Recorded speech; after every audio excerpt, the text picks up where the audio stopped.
Del Evangelio según San Mateo. En aquel tiempo se adelantó Pedro y preguntó a Jesús: Señor, si mi hermano me ofende, ¿cuántas veces le tengo que perdonar? ¿Hasta 7 veces? Jesús le contesta: No te digo hasta 7 veces, sino hasta 70 veces 7.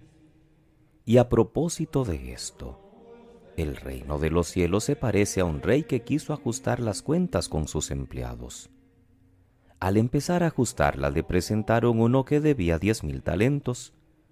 Como no tenía con qué pagar, el Señor mandó que lo vendieran a él con su mujer y sus hijos y todas sus posesiones, y que pagara así. El empleado, arrojándose a sus pies, le suplicaba diciendo: Ten paciencia conmigo y te lo pagaré todo. El Señor tuvo lástima de aquel empleado y lo dejó marchar, perdonándole la deuda. Pero al salir, el empleado aquel encontró a uno de sus compañeros que le debía 100 denarios, y agarrándolo, lo estrangulaba diciendo: Págame lo que me debes. El compañero, arrojándose a sus pies, le rogaba diciendo: Ten paciencia conmigo y te lo pagaré. Pero él se negó y fue y lo metió en la cárcel hasta que pagara lo que debía. Sus compañeros, al ver lo ocurrido, quedaron consternados y fueron a contarle a su señor todo lo sucedido. Entonces el Señor lo llamó y le dijo: Siervo malvado, toda aquella deuda te la perdoné porque me lo pediste. ¿No debías tú también tener compasión de tu compañero como yo tuve compasión de ti? Y el Señor, indignado, lo entregó a los verdugos hasta que pagara toda la deuda. Lo mismo hará con vosotros mi Padre del cielo, si cada cual no perdona de corazón a su hermano. Cuando acabó estas palabras, partió de Galilea y vino a la región de Judea, al otro lado del Jordán. Palabra del Señor. Gloria a ti, Señor Jesús. Es jueves, queridos hermanos.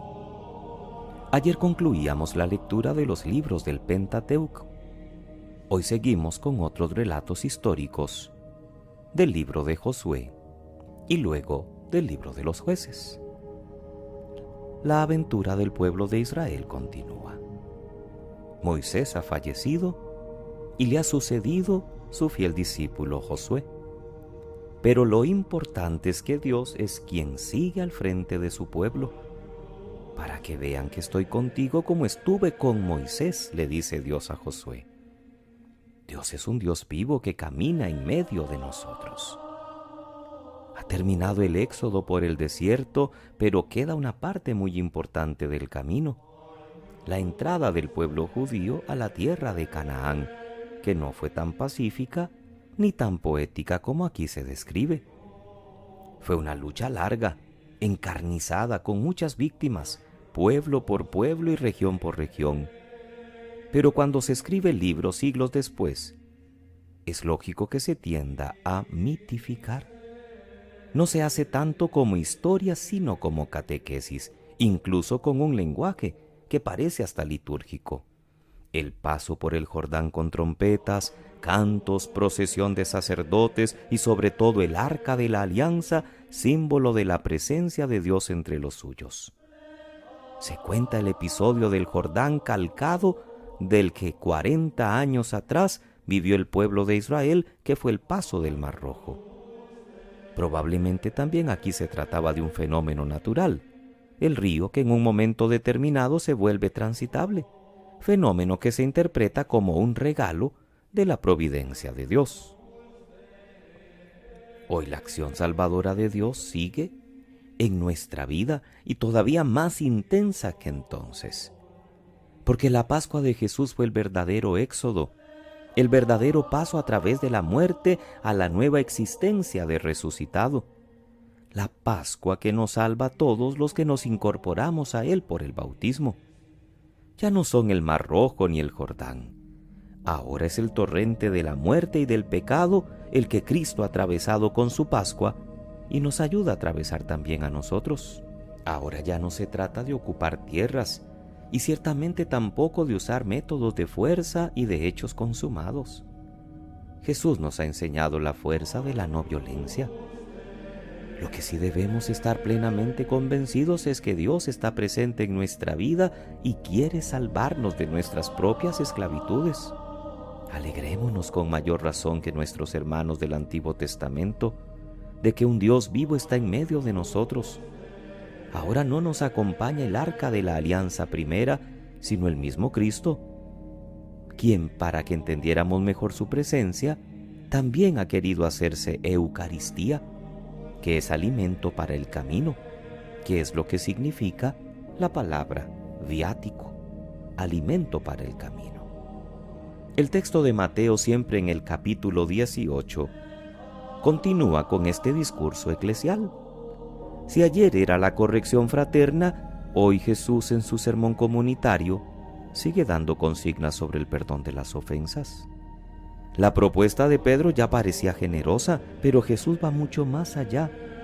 70 veces 7 significa siempre. La parábola exagera a propósito. La deuda perdonada al primer empleado es enorme, casi que el salario de un año de trabajo. Lo que él no perdona a su compañero es muy pequeño, a lo sumo el salario de una semana. Y el contraste sirve para destacar el perdón que Dios concede y por otro lado la mezquindad que hay en nuestro corazón, porque nos cuesta perdonar incluso hasta una insignificancia. Lo propio de Dios es perdonar.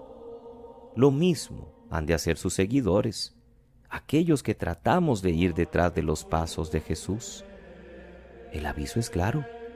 Lo mismo hará con vosotros mi Padre del cielo si cada cual no perdona de corazón a su hermano.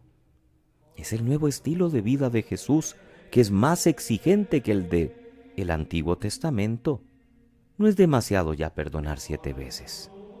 ¿Y no será una exageración lo de 70 veces 7? ¿No estaremos favoreciendo que reincida el ofensor? ¿Y entonces dónde queda la justicia?, podríamos preguntarnos. Pero Jesús nos dice que sus seguidores deben perdonar, como Él que murió perdonando a sus verdugos. Pedro, el de la pregunta de hoy, experimentó en su propia persona cómo Jesús le perdonó su pecado. No olvidemos entonces que en el Padre Nuestro Jesús nos enseñó a decir: perdónanos como nosotros perdonamos. En el Sermón de la Montaña nos dijo lo de ir a reconciliarnos con el hermano antes de llevar la ofrenda al altar, y lo de saludar también al que no nos saluda. Ser seguidores de Jesús nos obliga a cosas difíciles. Si ayer hablábamos de lo difícil que es la corrección fraterna, hoy el asunto no está más fácil. Bienaventurados los misericordiosos, porque ellos alcanzarán misericordia. Y por eso el hermoso gesto de paz antes de ir a comulgar, ya que necesitamos estar bien unos con otros antes de entrar en esa comunión perfecta con Dios. Y por eso es que hemos de estar dispuestos a mucho más que simplemente tolerar y perdonar a nuestros hermanos. Debemos estar dispuestos al amor como Dios nos ama a pesar de nuestras múltiples caídas. Que pasen muy feliz jueves eucarístico, queridos hermanos. A visitar a Jesús, que nos espera con los brazos abiertos en el altar. Que Dios les bendiga.